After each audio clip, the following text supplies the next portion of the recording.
Good afternoon. Thank you for tuning in to Leadership Matters with the People's Doctors, inspiring solutions and informing leaders.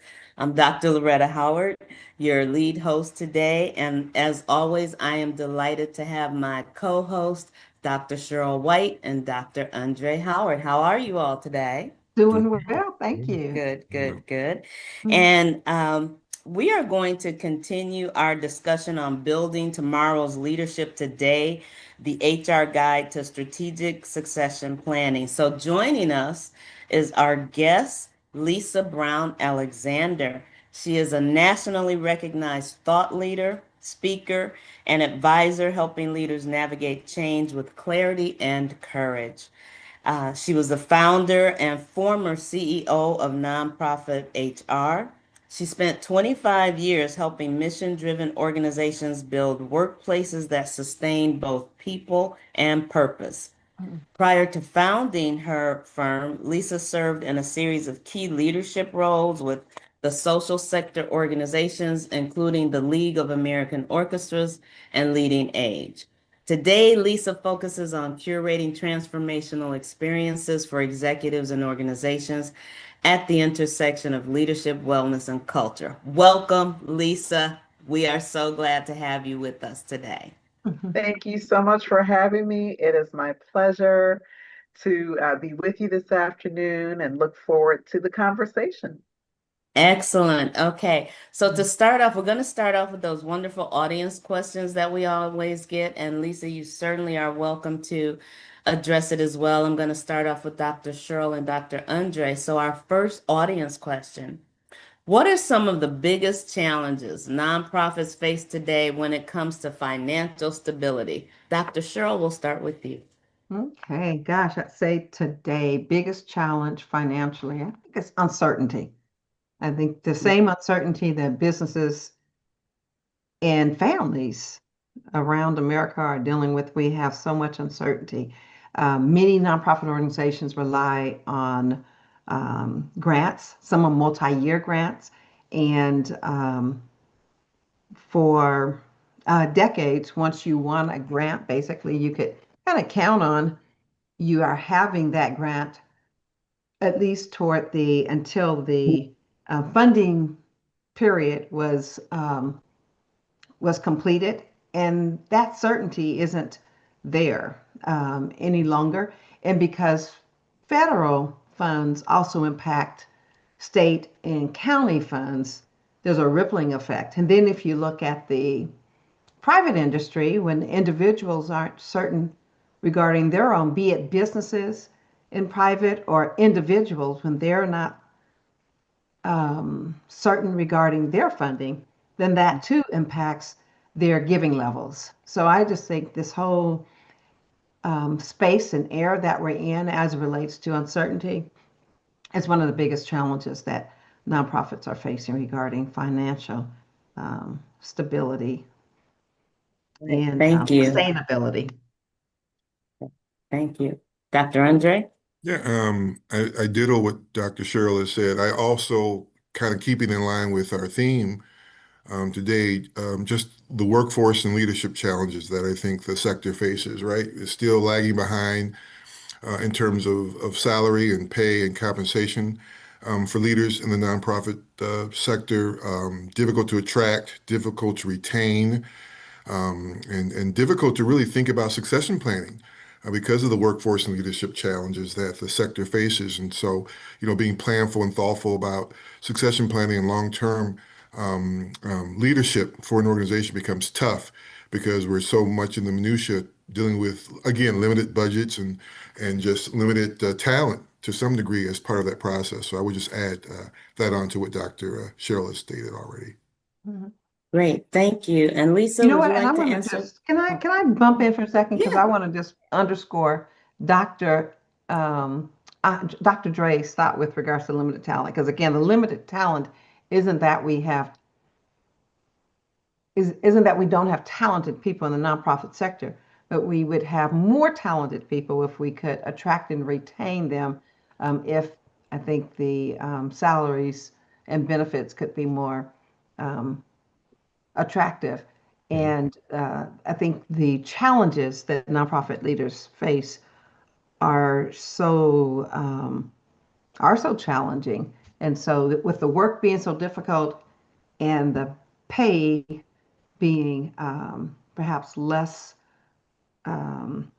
inviting than some of our talent, I think you have to get hooked in to the nonprofit world based on, as you read in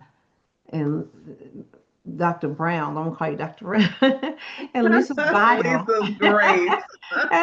As we read in Lisa's bio, the purpose. I think the purpose is what drives a lot of talented leaders to the nonprofit sector, and we could probably get and retain more if compensation was higher. Just wanted to tease that out. Okay. Okay, and Lisa, would you like to answer the question as well? Me too. Yeah, I would say compensation and talent systems are one of many kind of business models that need modernization in many organizations, and that lack of modernized business systems can really, I think that combined with what we're seeing as donor fatigue and donor pressure Mhm. are areas where I think are impacting the financial sustainability. It was already hard, right? Um, Nonprofits have always been asked to do more with less. Revenue diversification has always been challenging, but I think the added pressures of the speed of change and the inability of some organizations to keep up with that speed and modernize their systems, including their people systems, I think are all contributing to financial pressures and operational Mhm. pressures as well. Yeah, absolutely. Thank you so much. You all have, I ditto everything each of you has said. So, and I absolutely agree with what's going on right now. It is this the uncertainty, it's the talent, it's the funding, having enough funds actually to keep the talent there as well. Right. So I agree with everything that you've all said. So with that, Lisa, would you please share a little bit about yourself and your leadership journey with us and our audience? Sure, sure. Well, like many of you, I fell into the nonprofit sector. Didn't intentionally go there, but really spent about 8 years prior to starting my company, closer to 10 years prior to starting my company, navigating through a variety of nonprofit organizations. One was focused in city government, the other focused in arts and culture, and the third focused in long-term care. So very different mission focuses, but what they all shared in common was the need to really manage their people practices more effectively. They were also each membership organizations, and their members were nonprofits, and their members were suffering from the same challenges that the organizations suffered from themselves. And so, what I realized that there was an opportunity to serve the sector. And so, in 2000, I created nonprofit HR. From a small startup into the country's leading firm focused on talent management for the social impact sector. And my journey has really been shaped by the resilience I learned as a child of being the child of immigrant parents. Um, my clarity and purpose, I knew that I was determined and destined to serve the social impact sector, and really a deep commitment to HR and talent management, which for me no organization can be successful without effective people practices. It's not even about the finances. It's not about the programmatic objectives only. It's about who is doing the work, both at the board level, volunteers, and paid staff. And so that's kind of been my journey. In last year, I sold nonprofit HR to an interested party. And so our work continues under the auspices of a company called One Digital. But I have stepped back from the day-to-day operations of nonprofit HR and now really focus my time on working with leaders to unpack the power of quiet as a strategy for gaining clarity and confidence in decision making. I'm also involved in the hospitality space and co-own a bed and breakfast with my husband in Upper Marlboro, Maryland, just outside of Washington, D.C. Very nice. Very nice. Thank you, Lisa, for sharing that. And again, so glad to have you with us as well. Hey, here's a Thank you. question as we kind of dig deep into this whole long-term succession planning piece. Lots of organizations still lack formal succession plans, despite recognizing leadership transitions as a major risk factor. Why do you think that is, particularly for our sector? That's a really good question, Andre. I would say that succession planning, and I've both sat on boards and I've consulted to boards. And what I see as a common thread is kind of a lack of comfort Mm, with um, some really kind of elements that are central to succession planning. One is power and how power moves from leader to leader, mm, organizational readiness, and not just within the organization, but sometimes just the board is not ready to deal with it. We often think of succession planning, we think of mortality. If the ED were to mm, die, what would that look like? mm, And this very fundamental issue of change. mm, And when you bring all of those things together, it gets kind of uncomfortable for many. And mm, so we put it off. We focus on raising money for the day, hosting our galas and our fundraising events, making sure that the budget is passed, the day-to-day demands of running an organization. And succession planning is easier to push aside. It's like we'll get to it, right, even when in fact many organizations don't. And so that's why I think many organizations lack formal succession plans. It's just because it requires uncomfortable truths being talked about and addressed. And a lot of organizations are not ready to do that. yeah, absolutely. Totally agree. Thank you. Yes, thank you, Lisa. Lisa, from an HR perspective, what's the difference between simply filling positions and strategic succession planning? Yeah. So filling positions happens as a result of something, right? And that puts us as leaders in a reactive position. Whereas succession planning is a planned, intentional, proactive effort and aligning an organization's talent with its strategy. And so it takes a very different approach. One is it happened to us. The Mm-hmm. other is we're going to do something. We're going to make it happen as opposed to it happening to us, right? And so I would say that's the primary difference.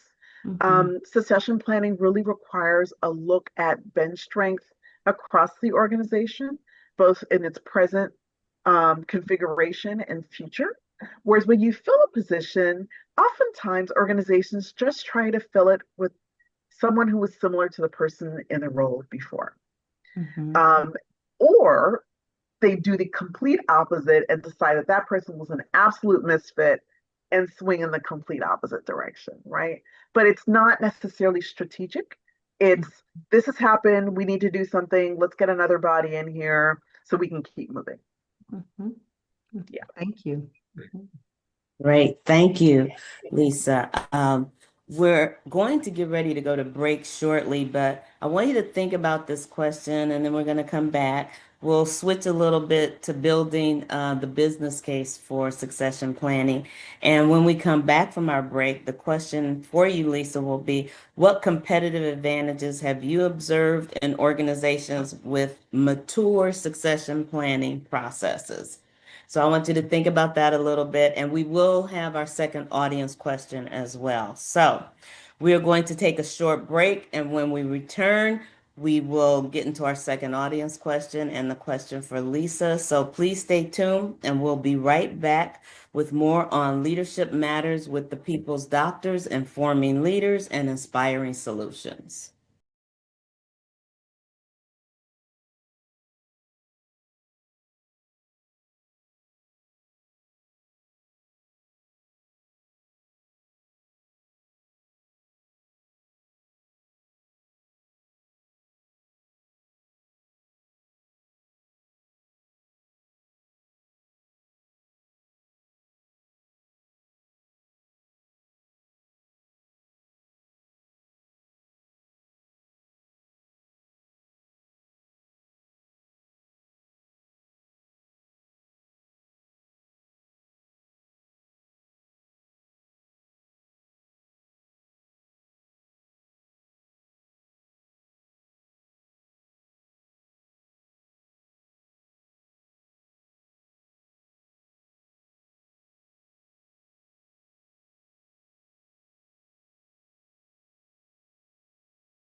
Okay, we are back with more on Leadership Matters with the People's Doctors.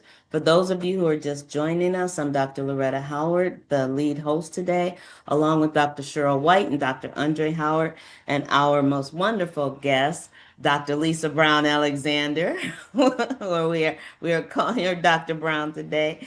And our guest is going to lead us into the answers for another question on what competitive advantages she's observed in organizations with mature succession planning. However, before we go to that, let's go to our second audience question.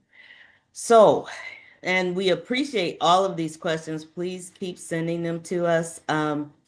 This second question is, should family-owned businesses approach succession planning differently? And if so, how? Let's start with you, Dr. Dre, Dr. Sheryl, and we will let Dr. Brown go. Yeah, absolutely yes.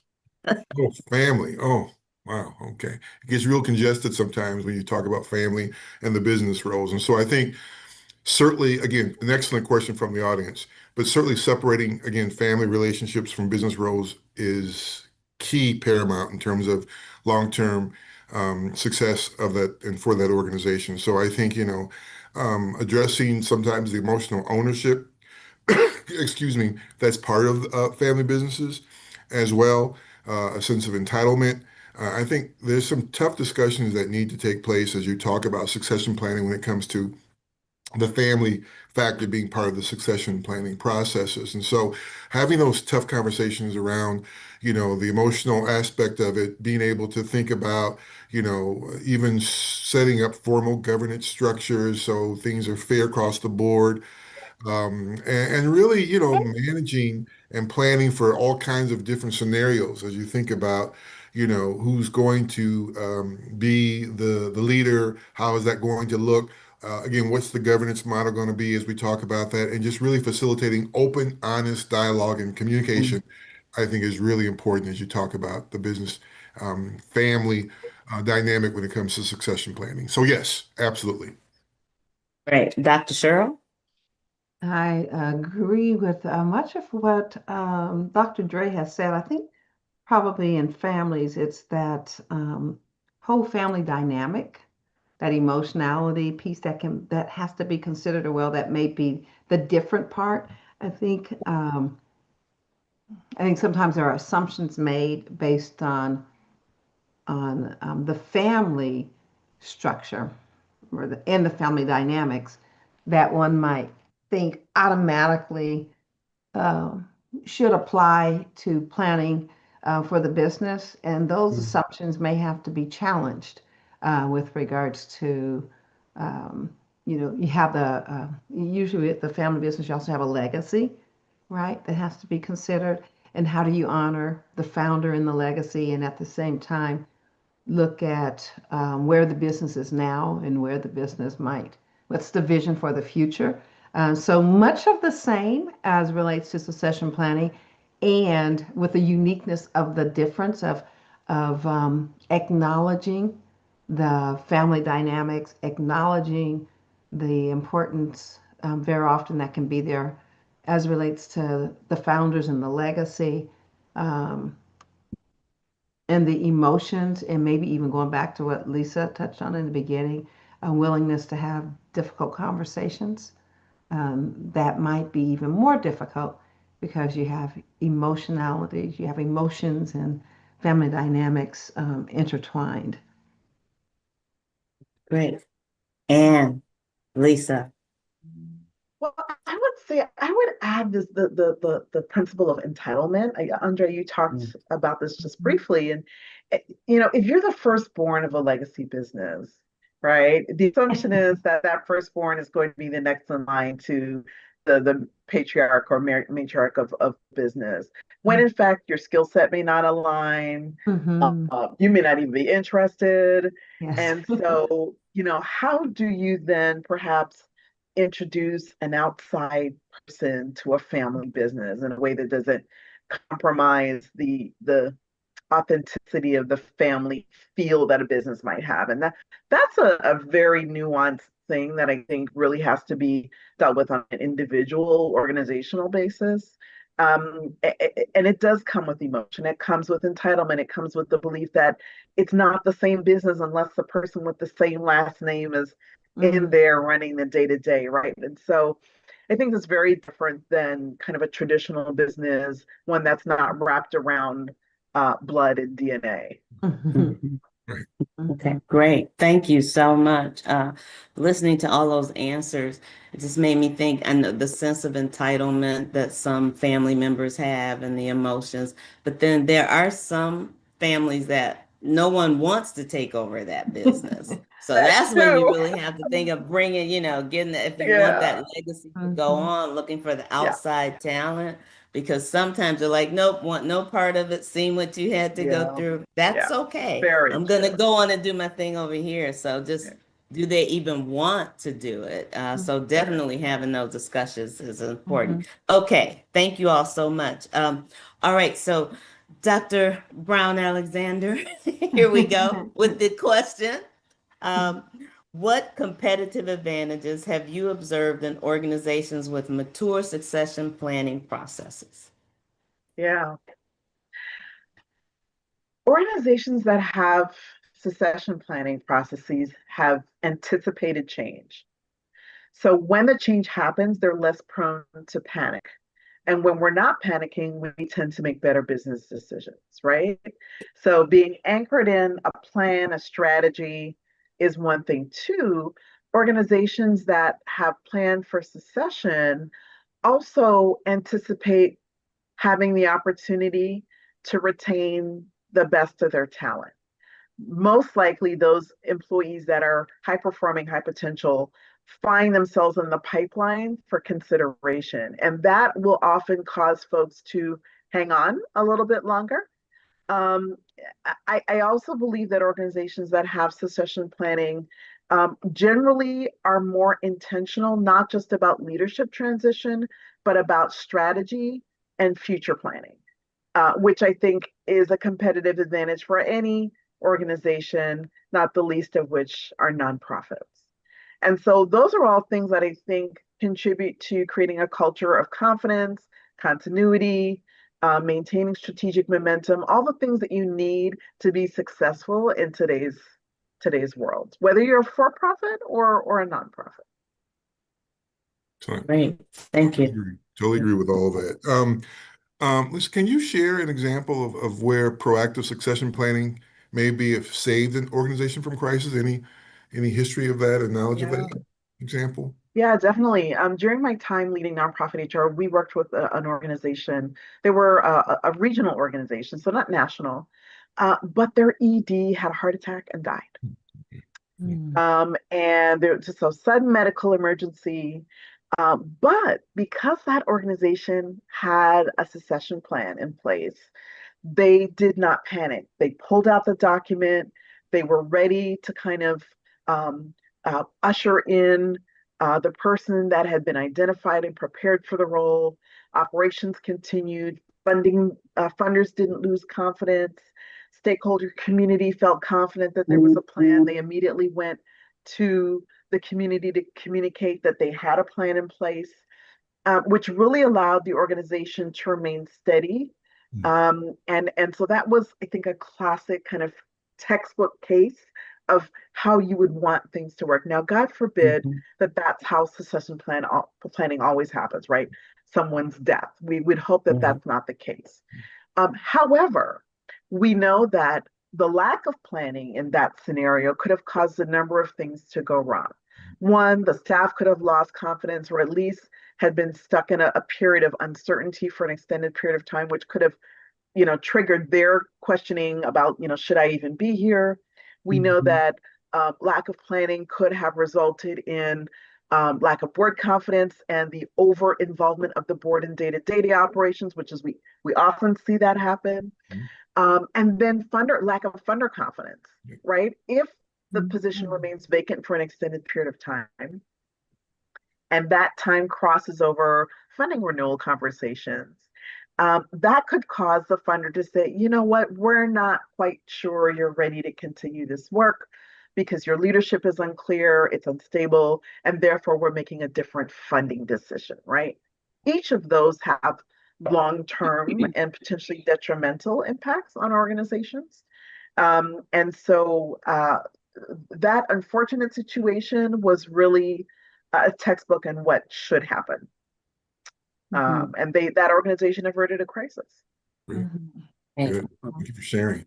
Yeah, you. you know what? Thank you. As she's sharing, on Dr. Dre, I'm thinking of Peter. Didn't Peter die from heart attack? Mm, Yeah, and then I yes. think of Howard Carey, our CEO, 35 years of service and passed from a heart attack. And so, as Lisa was sharing, I'm thinking, as tragic as it is, it's not, unfortunately, that uncommon that we find ourselves facing really unexpected circumstances that require change at top leadership. And I might add, Dr. White, that a heart attack is an extreme case. But what we are seeing is more and more EDs simply say, I've had enough. I Mhm. want to They do don't this want to get a anymore. heart attack. They're Right. And so they Yeah. proactively make the decision to move on. And it's Yeah. the unprepared organization that finds itself scrambling.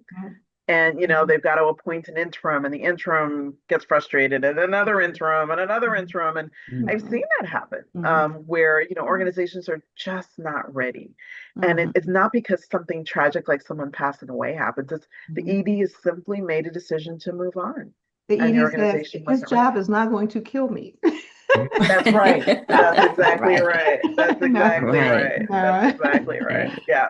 Yeah, I'm for sure. thinking, Absolutely. yeah. Right. So no, actually, definitely brings home, um, that how important succession planning can be, and all of those wonderful things you shared in the example with regards to that were able to, your organization was able to avoid a crisis because they actually had a plan in place. Wondering what's your framework for assessing high potential employees and how do you avoid bias in the process? Or to say in that process? Mhm. Well, if I can say, I think it's virtually impossible to avoid bias. I think Mhm. there in any talent Mhm. process. I Mhm. think with good systems, you can minimize bias. And so Mhm.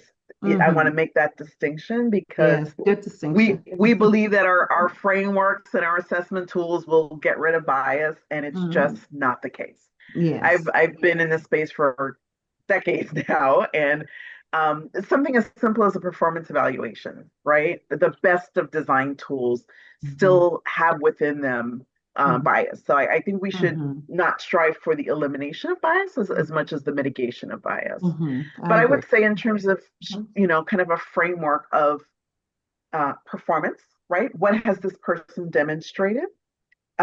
Potential, what can they do that we Mhm. haven't yet seen? And how do they show up as humans? Mhm. Are they ethical? What is their character like? How do they treat people in moments of crisis? How do they navigate through periods of high stress and change? Are they agile? Are they emotionally intelligent? What's their capacity for learning? I think all of these are strong predictors for future success and can really help an organization assess its talent pool of, we have all these talented people, um, who is ready for that next role, and how are they demonstrating that on a consistent basis, both Mhm. past performance and potential in the future. Mhm. Mhm. Thank you, Lisa. Mhm. Hey, thank you so much. I see we are at another break. So when we return, Dr. Lisa, I am going to ask you about how do you balance internal development with the need to bring in fresh perspectives from external hires, or if that's even something that should be done.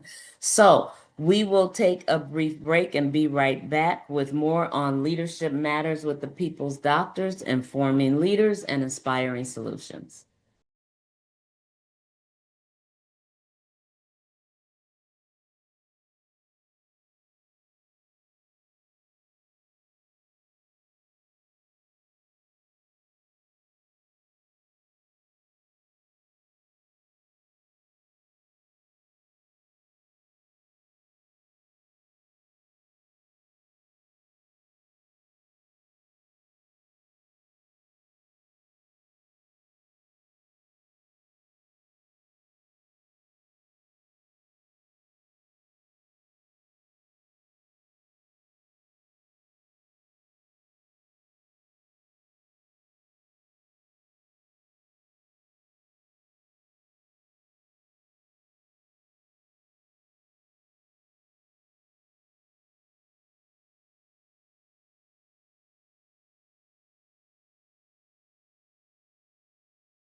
Okay, thank you. And we are back with more of Leadership Matters with the People's Doctors. And for those of you who are just joining us, I'm Dr. Loretta Howard, the lead co-host today, along with Dr. Sheryl White and Dr. Undraye Howard, and our very special guest, Dr. Lisa Brown Alexander.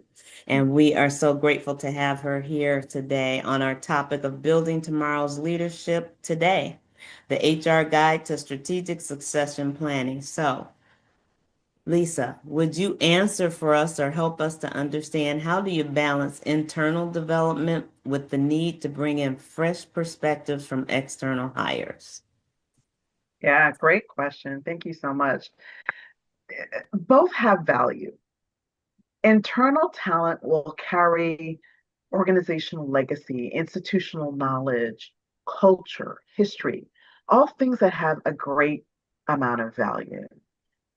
External hires can bring innovation, fresh networks, new skill sets, a lack of commitment to the status quo, which can be a gift unto itself, particularly when organizations are seeking to make changes. And I think the ability to balance both kind of internal staff development while staying open to external voices is really important and helpful. And the balance, I think, really comes from an examination of your bench strength. Who are you today as a nonprofit, as an organization? What are you trying to achieve 3, 5, 10, 7 years from now? Who's on the bench? Can they meet that strategic set of goals and objectives? If they cannot, then that kind of tells you that you might have an opportunity to find talent outside of your organization. For the organizations that are in periods and seasons of stability, driving for stability without rapid change or significant change in a new direction, then internal talent might be the more appropriate solution. So really, I think it's situational and driven by where an organization is at the time when change is called for and where they want to be, and their readiness to accept new perspectives, new talent, new approaches. Many organizations are not ready for Right. that. And so internal selection then becomes the more appropriate strategy to take. For those organizations that are yearning for change, or the external factors are driving them to change, then an external leader might be the more appropriate choice for organizations in that situation. Great. Thank you. Excellent. Lisa, what's your approach to knowledge transfer? We often talk about and hear about this knowledge transfer, especially when it comes to succession planning, and passing on the leadership torch, especially for roles with deep institutional knowledge. Any thoughts in terms of that particular question? Obviously, documentation of systems and processes is helpful. But I think even more helpful is the opportunity for there to be shadowing and co-leadership, bringing in leaders to kind of test the waters and do a trial run before the need is absolute, right?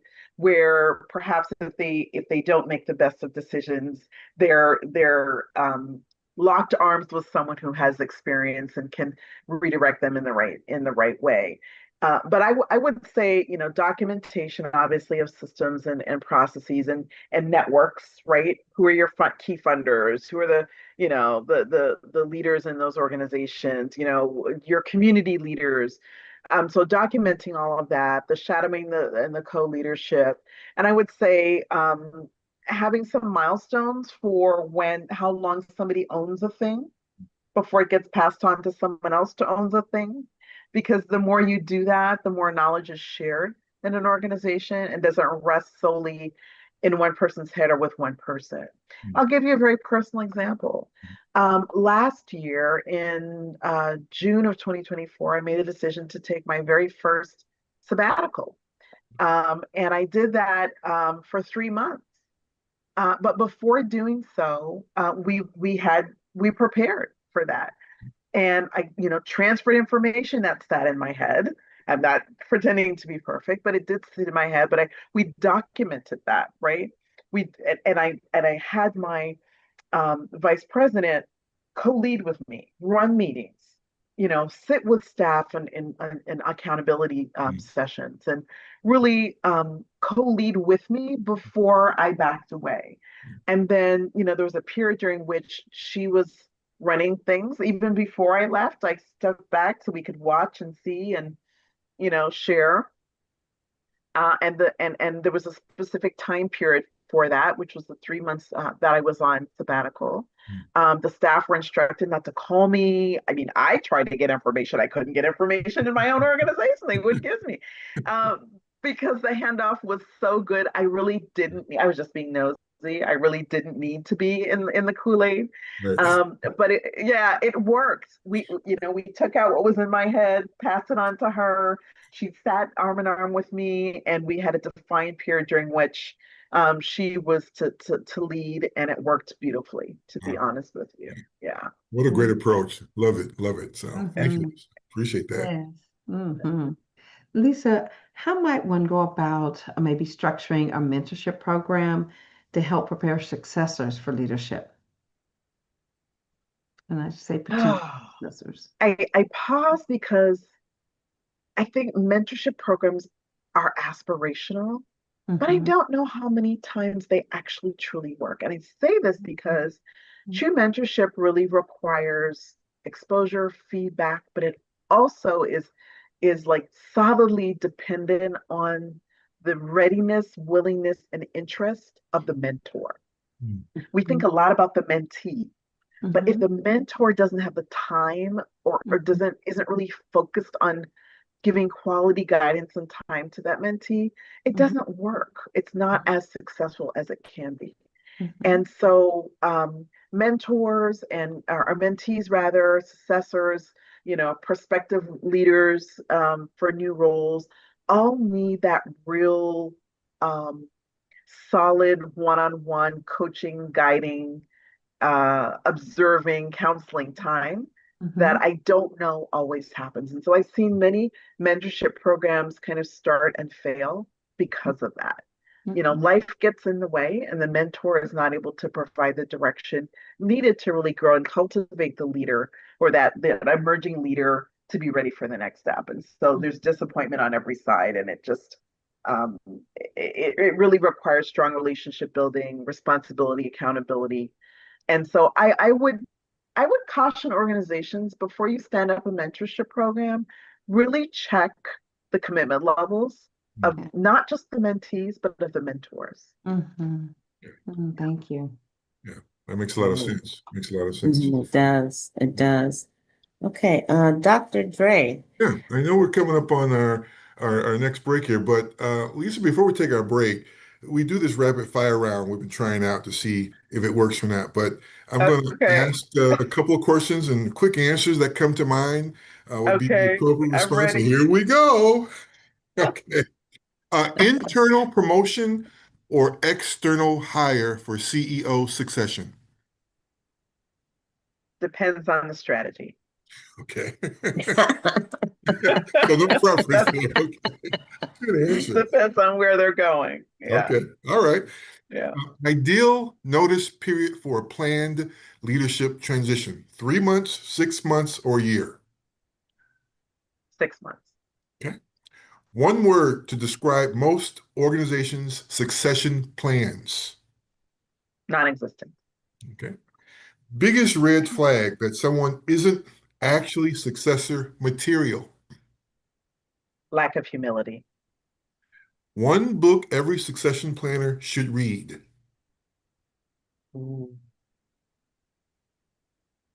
The Leadership Pipeline. I don't remember who the author is, but that's an excellent book. Excellent. Complete this sentence. A company without a succession plan is like, A Car Without a Steering Wheel. okay, I love that. And my last one is best industry for succession planning benchmarks.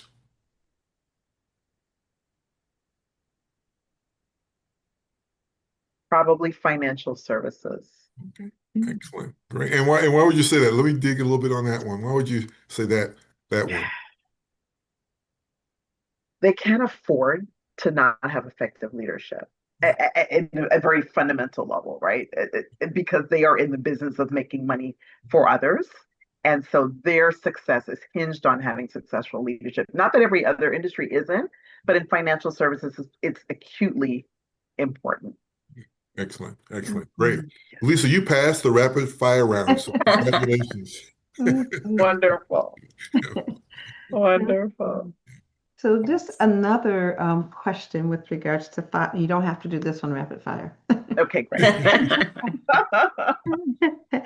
So for an HR professional, let's say maybe someone who's just starting from scratch, what are the first few steps that they might take in starting to build a succession plan? Understand the organization's strategy, where it is and where it's going. I think that's key. Mhm. Um, Identify those roles critical to the strategy. We can't get the strategy done unless we have X, Y, Z in terms of personnel, headcount, people talent. Mhm. Um, Assess your existing talent against what it is you say you need for the future and where are those gaps. Um, and then get on a plan to close those gaps through development, learning, mentorship, despite what I said before, exposure, co-leadership. Um, that would be the path that I would encourage someone to take. Yeah. Mhm. Know your business, know what business you're in and what you're trying to accomplish. Many folks don't know and understand what the miles and metrics are. Define the kind of the future competencies needed to accomplish that strategy. Figure out who has it, who doesn't, and the plan to close the gaps so that when it is time to activate, there's a plan and there's clarity. Mhm. Great. Appreciate that. Is this a good time for me to just ask a quick high level question? And maybe it's a rapid fire response regarding the 9-box grid and your thoughts on it? Sure. Yeah, it's Yeah. a great tool. The 9-box grid is where you take your talent pool and categorize them into everything from high performing, high potential to low performing, low potential. What that does is essentially allow you across program, across department, across even geography to identify who your strongest performers are and who those you could potentially live without should that need come up. And it's typically the people in that top left box, right? That's the high potential, high performing box. It's Mm-hmm. that group that you really want to focus in on. You also want to focus in on the folks in the middle row, middle box. Those are Mm-hmm. the folks, your steady eddies, the Mm. people who get work done, who can be relied upon, who are tied into mission, who help you maintain a measure of stability. Um, for whom, if you were to lose those people, you would find yourself kind of distracted with, backfilling that part of the pipeline. So you need both your high performing, high potential people and your steady, kind of good performing folks doing what they need to do on a consistent and regular basis. Mm-hmm. Wonderful. Thank Yeah, you. thank you. Great. Mm-hmm. Yeah, Great. thank you so much. Appreciate Mm-hmm. that. Okay, we are about to take our final break for this session. So we'll be right back with Leadership Matters with the People's Doctors, informing leaders and inspiring solutions.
And we are back with more on Leadership Matters with the People's Doctors. And we are so excited to have our guest today, Dr. Lisa Brown Alexander, who has really been giving us some wonderful knowledge nuggets on building tomorrow's leadership today and coming from an HR perspective. So we are going to go into some future trends now, Dr. Lisa. So what role does AI and data analytics play in modern succession planning? How do you feel about AI? I love it as a potential tool for improving productivity and for expanding imagination and innovation. I think the jury's still out on its full efficacy in kind of traditional systems because we haven't fully embraced it, right? The largest of organizations are running fast and furiously with AI. But if you think about the average social impact organization or nonprofit organization, many of them don't even have an HR person to begin with. Yeah. And so to take talent systems and processes and drive them forward with an AI approach, I think it's aspirational, but not realistic. That many organizations are doing. And therefore, I don't think we have a lot of data around nonprofit or sector practices around the use of AI in succession planning, in that the vast majority of nonprofits don't do succession planning. So to superimpose AI on top of a practice that's really not done in reality, I think is we're not there yet, to be honest with you. I think we're just not there yet. And I wish I had a different answer, but let's imagine for a moment that things were optimal and nonprofits both had talented HR people consistently, and those HR people were embracing AI and really using it to change people practices and systems. I would say that they would use AI to help them better identify emerging talent. Right. So taking that 9-box grid exercise and being able to digest all performance management data existing in an organization and collaboration patterns and, kind of how they behavior in the workplace, how they show up, and take all of that data and 9-box everybody in 30 seconds. Right. That would be wonderful. Speeding up the process of identifying what future talent needs would look like, and then taking the existing bench and comparing it to the future needs, identifying the talent gaps, strategies for closing those gaps, doing all of that in an automated kind of quick and fast way would be optimal. And then looking at the readiness capacity of existing leaders and who the ranks of leadership is best suited based on whatever criteria an organization would, feed into whether or not they had the right bench strength at the leadership level. Even checking what is most appropriate, whether to hire internally or look on the outside, helping them, assess that. All of these things would be wonderful. I just don't think that's where we are. Yeah. Thank you so much. Appreciate your honesty. That's a reality there. Absolutely. Lisa, how is succession planning evolving with remote work and distributed teams? And I love to just hear your thoughts on remote work. I mean, what's your thoughts about, the sector coming back into the workplace, into the organization versus this remote work piece? I know there's different opinions on all sides there, but thoughts around that? Yeah. The return to work and remote work conversation is fraught with, preferences and old school thinking. At nonprofit HR, we practiced remote work long before COVID, and it forced us to. I think what remote work does, though, to this conversation around succession planning and leadership development is that influence without proximity is challenging for many organizations, right? So how do they measure the influence of a leader when they don't see that leader, or that exchange is limited to Zoom and the occasional coming together? So we then rely on kind of digital communication and the quality of that and what that looks like, and one's ability to build culture at a distance, which can be challenging but increasingly necessary. These are all competencies that I think are still in development for many. And so I would say that it only makes succession planning more challenging, I think, to assess leadership capacity and capability without the benefit of proximity. That said, I don't want my answer to be misconstrued as a lack of support for remote work. I think there are many organizations that can support remote work uh, to the benefit of their employees and stakeholders. There are also organizations for whom remote work is simply not an option.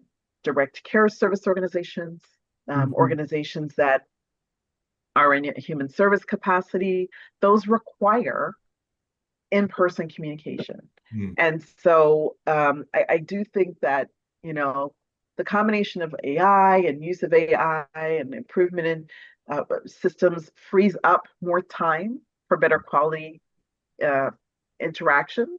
And so that's the benefit of that. But it's a tricky, complicated, hairy answer that I don't think has a straight path. Honestly, it's very situational, and I think so many organizations' cultures have been impacted by remote work, some positively and some not so much. A lot of it is driven by leadership and their attitude toward remote work. If they're resentful toward it, then it becomes a antagonistic, acrimonious type of environment.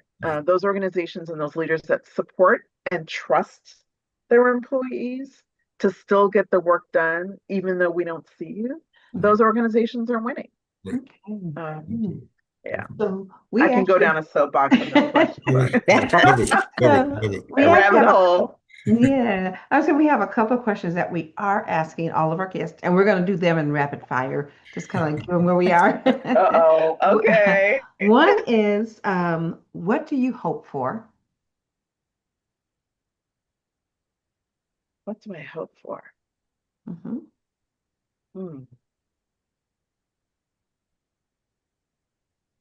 That's a really good question.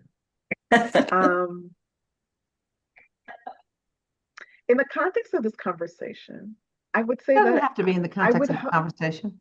Oh, okay. Just in general, what do you hope for? Yeah, I hope for a return to civility. Love it. Where leaders kind of choose clarity over chaos. There's a lot of noise happening right now. Okay. I'm gonna keep it rapid fire. Yeah, rapid fire. Okay, there we go. I'm done. And then what brings you joy? What brings me joy? Freedom. Freedom brings me joy. The ability to create and curate experiences. I've moved out of running a larger organization to curating smaller experiences that I can feel the direct impact with and for. So quiet power, quiet leadership, clarity is really important to me, especially now when we find ourselves facing so much noise, so much chaos, so much confusion. Thank you so much, Lisa, and tossing it back over to Dr. Loretta. Thank you so much. Thank you so much. There's just never really enough time, it seems. There's so many extra questions we want to ask, but we thank you so much for joining us today. And as always, my co-host, I'm always having fun. And thank you to our listening audience for tuning in. We invite you to continue to send us those questions and topics that you're interested in learning more about to Leadership Matters Questions at innovisions.org. Again, that's Leadership Matters Questions at innovisions.org. Please join us every Wednesday on YouTube at 2 p.m. Pacific time, or you can download our podcast on iHeart, Apple Music, and several other. Okay, just lost my thoughts. Several other podcasts, but thank you so much for joining us this week, and everyone have a great rest of your day and happy holiday. Thank you.